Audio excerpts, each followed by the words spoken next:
افتح الحمل دي بس بعد ما تعطونا مجال الكيكه شد الحمل هيك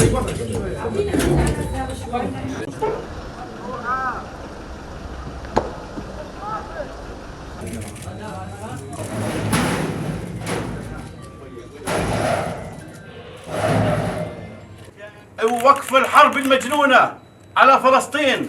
الرصاص لا يفرق بين متضامن وبين طفلة فلسطينية. نقول للعالم آن الأوان لوقف الحرب المجنونة على الشعب الفلسطيني وقتل الأطفال وهدم المساجد والكنائس والمدارس والمستشفيات.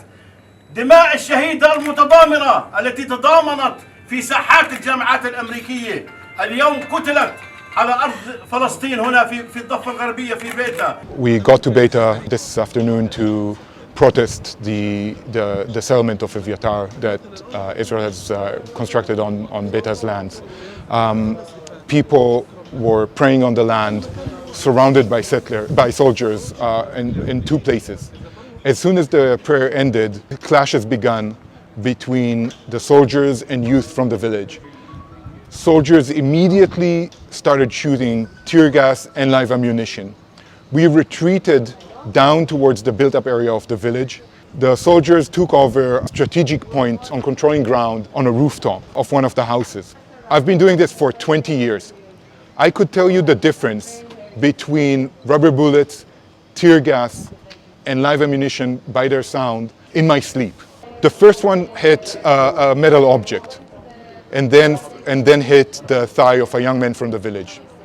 And then I heard a second shot and heard people calling my name and calling in English, "We need help, we need help." I ran backwards because she was about 10-15 meters behind me.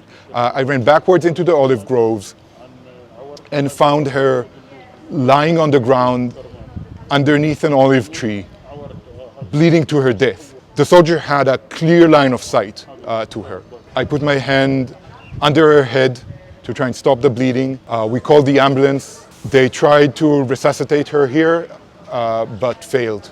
17 people were killed in demonstrations in Beita since 2021, all of them Palestinians.